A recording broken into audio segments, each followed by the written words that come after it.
बात क्यों हो रही है? चलो, ये हमारा डाइपोल है। डाइपोल मोमेंट किधर होगा? इसका सेंटर ऑफ डाइपोल तो डाइपोल मोमेंट किधर हो गया? पी, इधर निगेटिव से पॉजिटिव की ओर। हमें पता करना है सेंटर से किसी आर डिस्टेंस पे। सारी जो डिस्टेंस मेजर करते हैं डाइपोल की, कहां से मेजर करते हैं? सेंटर ऑफ डाइपोल से आर दूरी पे एट सम एंगल थीटा। अब तुम देख लो, अगर मुझे आर थीटा पता है तो मैं कोई सा भी पॉइंट ले सकता हूँ ना। आर से मुझे इस तरफ की दूरी पता चल जाएगी, थीटा से मुझे इस तरफ की पोजीशन पता चल जाएगी। और अगर तुम मुझे आर और थीटा दोनों बता दो तो मैं बता दूंगा वो एक्चुअली वो पॉइंट कौन सा है। ठीक है, चलो ठीक है। सपोज इस पॉइंट को बोल दिया पी। इस पॉइंट पे मेरा एम क्या है? मैं जानना चाहता हूँ इस पॉइंट पे electric field due to dipole. चलो देखते हैं। अब इस पी का मैं दो कंपोनेंट कर सकता हूँ। क्या कंपोनेंट? ये अगर पी वेक्टर है तो जिस तरफ थीटा एंगल इधर से कंपोनेंट आता है P cos theta. P cos theta. और उसके परपेंडिकुलर कौन सा कंपोनेंट आता है? इधर क्या आएगा?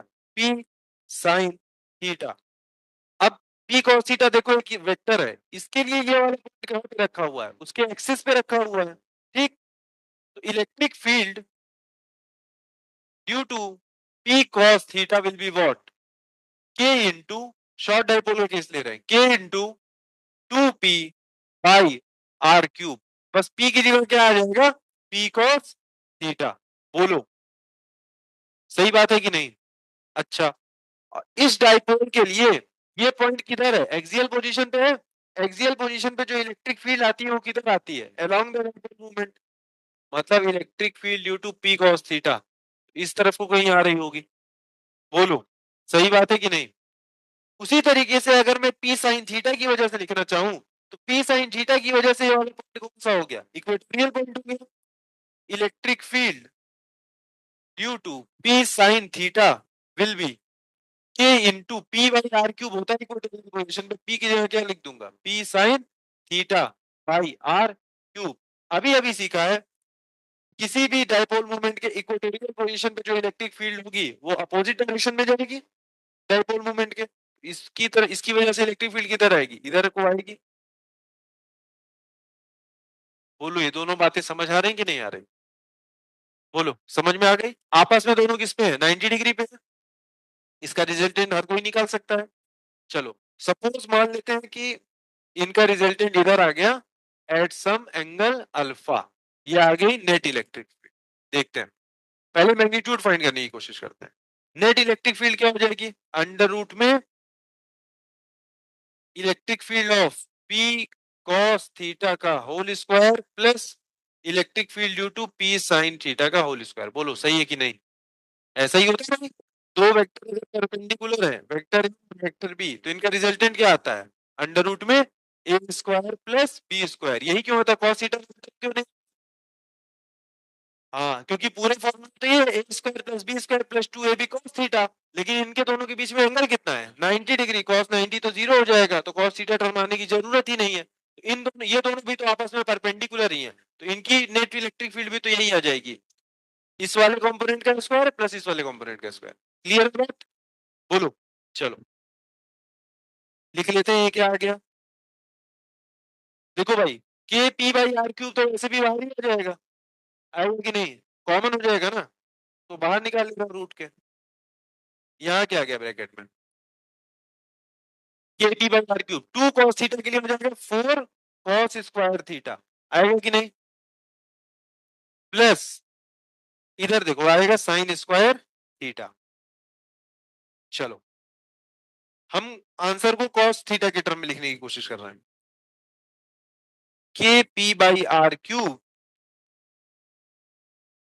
4 cos square theta. Sine square theta cos square के टर्म में लिखना तो क्या लिखेंगे? रुक जाओ, बोल दो। अच्छा, 1 माइनस cos स्क्वायर थीटा बोल देंगे ना, सबको पता है भाई sign square theta plus cos square theta की वैल्यू होती है 1। तो cos square sine square theta को 1 माइनस cos स्क्वायर थीटा लिख दूंगा। ये क्या आ जाएगा? Net electric field will be K P by are cube under root में 1 प्लस 4 माइनस 1 हो गया 3 3 1 + 3 cos स्क्वायर थीटा, यही बोला था मैंने, यही डिराइव करके तुम्हारा यही रिजल्ट आना चाहिए। बोलो, ये तो इससे तो हमको मैग्नीट्यूड पता चल जाएगा, डायरेक्शन कहाँ से पता चलेगा? डायरेक्शन के लिए देखेंगे tan अल्फा, ध्यान दो इधर, tan अल्फा, इस ट्रायंगल को देखो, इस ट्रायंगल को, tan अल्फा क्या हो जाएगा? Electric field due to p sin theta divide में electric field due to p cos theta, क्या आएगा? Electric field due to p sin theta क्या आएगा? अब देखो K B by are cube तो एनीवे कैंसिल आउट होने वाला है, उसका ध्यान ही मत दो, यहाँ पे आ गया साइन थीटा और कॉस थीटा वाला टर्म में क्या आ जाएगा? 2 cos थीटा, क्या आ गया ये?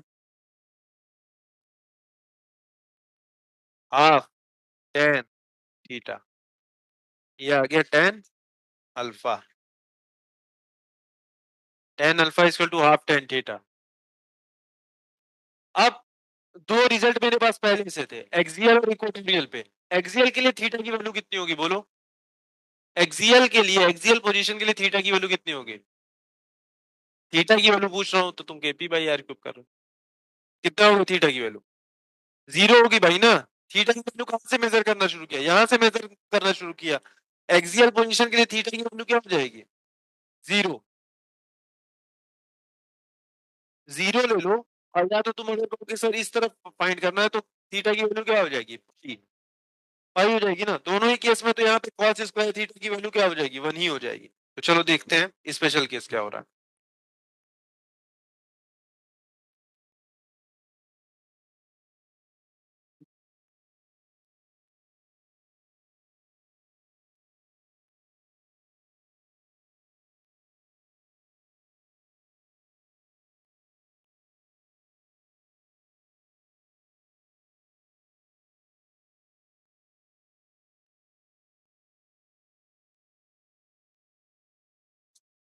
हाँ इधर ध्यान दो, क्या हो जाएगा? एक्सियल पोजीशन के लिए थीटा की वैल्यू क्या हो जाएगी? 0 डिग्री। और इलेक्ट्रिक फील्ड कितनी आ गई? K P by are cube under root में 1 + 3 cos square 0 degree. cos square 0 degree 1 हो गया, 1 + 3 हो गया, √/4 जिसकी वैल्यू आ गई 2, 2 के पी बाई आर क्यूब। यही हमको रिजल्ट मिला था। इसका मतलब ये पता है, अगर हमको ये फॉर्मूला पता हो तो इवन मुझे एक्सियल इक्वेटोरियल भी याद करने की जरूरत नहीं है। अगर मुझको ये फॉर्मूला पता है तो मैं थीटा की वैल्यू चेंज करके पता कर लूंगा, हालांकि वो वाला सबको याद ही रह जाता है।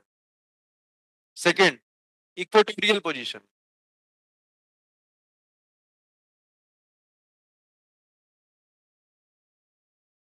क्या हो जाएगा इक्वेटोरियल पोजीशन के लिए?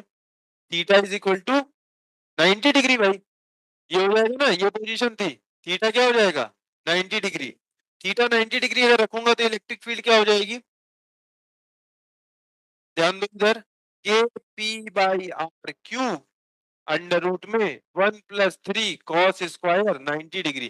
भाई cos 90 की वैल्यू 0, ये पूरा चीज क्या हो गया? 0, रूट में बचा 1, √1 की वैल्यू तो 1 ही हो गई। K P by are cube, जो रिजल्ट हमको मिले थे पहले से वही मिल गए। सही बात है। चलो एग्जाम्पल एक देख रहे हैं कैसे कैलकुलेशन वगैरह की जाती है।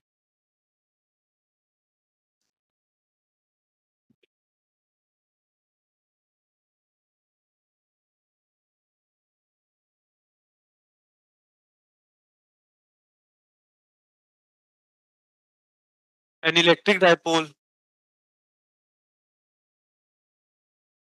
Having charges of magnitude 2 × 10⁻⁻6 coulomb. An electric dipole having charges of magnitude 2 × 10⁻⁻6 coulomb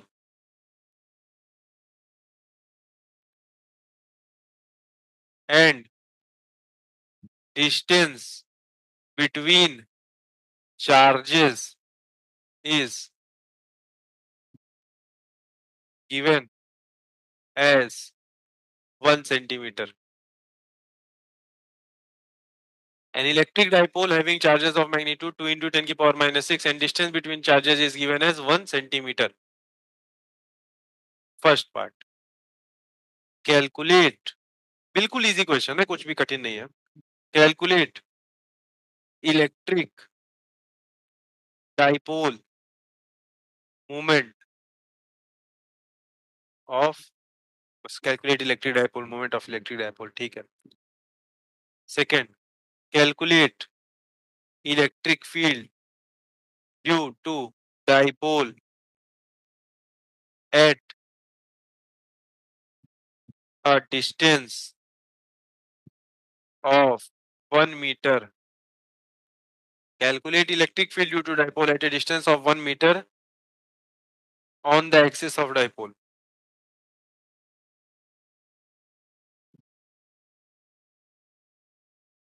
Third, calculate electric field due to dipole at a distance of 1 meter at equatorial position.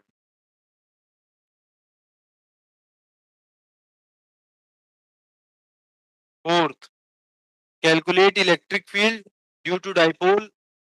Calculate electric field due to dipole at a distance of 1 meter, making angle 30 degree with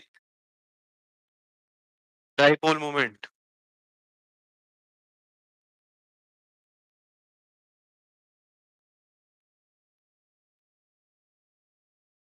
ठीक, मतलब basic question है, तुमको छोटी छोटी calculation करना आना चाहिए। चलो कैलकुलेट करते हैं वन बाय वन। अब इधर ध्यान दो, अब इधर ध्यान दो। फर्स्ट पार्ट, हमको दिया हुआ है कैसा डाइपोल, चलो यहीं पे बनाते हैं, सारी चीजें कैलकुलेट करते जाएंगे। ये है माइनस क्यू, ये है प्लस क्यू, डिस्टेंस है 2a। सबसे पहले चार्ज का दोनों का मैग्नीट्यूड कितना दिया हुआ है, 2 × 10⁻⁶ कूलम, या 2 माइक्रो कूलम बोल देता है, एक ही बात थी।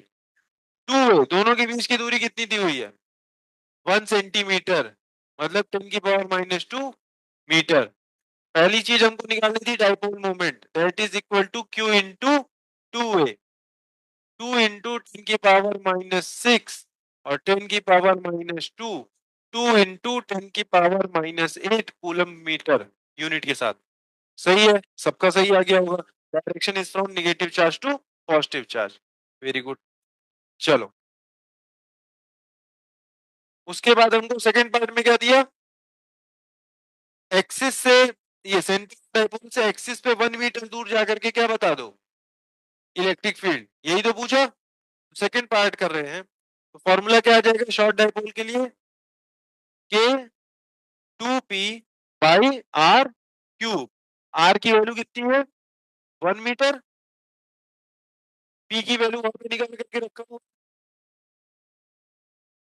के की वैल्यू पता ही है। के की वैल्यू हो गई 9 × 10⁹ 2। पी की वैल्यू कितनी हो गई, 2 × 10⁻⁸ बाई आर का क्यूब, 1 का क्यूब, कुछ तो करना नहीं है उसका।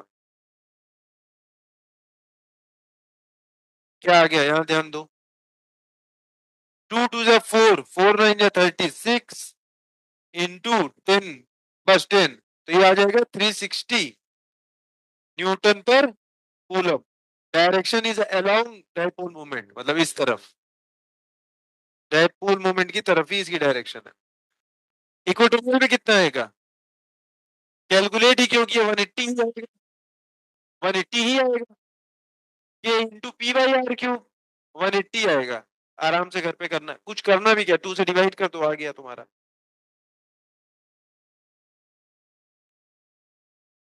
Direction is opposite to dipole moment. अभी क्या आया, थर्ड फोर्थ पार्ट, कहां पे निकालना है, at some angle 30 degree. 30 degree तो यहाँ कहीं रहेगा, 1 मीटर पे गए 30 डिग्री पे, किससे एंगल बना था, डाइपोल मोमेंट से। डाइपोल मोमेंट इधर जा रहा है भाई, दो वेक्टर के बीच का एंगल उनके टेन के बीच का एंगल होता है। ये आर वेक्टर हो गया और ये पी वेक्टर हो गया, दोनों के बीच का एंगल कितना, 30 डिग्री। क्या आ गया, फोर्थ पार्ट बताओ, ये p/r³ की वैल्यू तो हमको पता है 180 है, ये p/r³ की वैल्यू कितनी है, 180। इलेक्ट्रिक फील्ड का फॉर्मूला आएगा k P by are cube under root में 1+3 कॉस स्क्वायर 20 डिग्री, और किसकी वैल्यू मुझे पता है 180, 1+3 cos 30 sin 60 के बराबर होता है। सही है।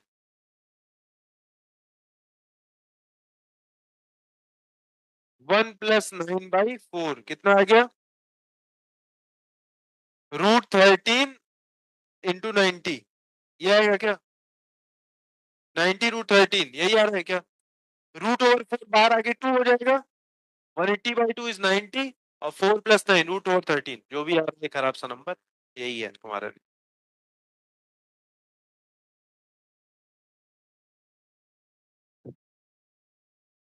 ठीक, बस तुमको एक बताया था, कैलकुलेशन सारी तुम्हारे पास करने का तरीका पता होना चाहिए, बाकी सब कैसे रिलेट होता है। एक्सियल में पता चला था, इक्वेटोरियल में कुछ नहीं, सिर्फ हाफ, और यहाँ पे भी तुमको केपी बाई आर क्यूब की वैल्यू डायरेक्ट पता थी। ठीक, चलो।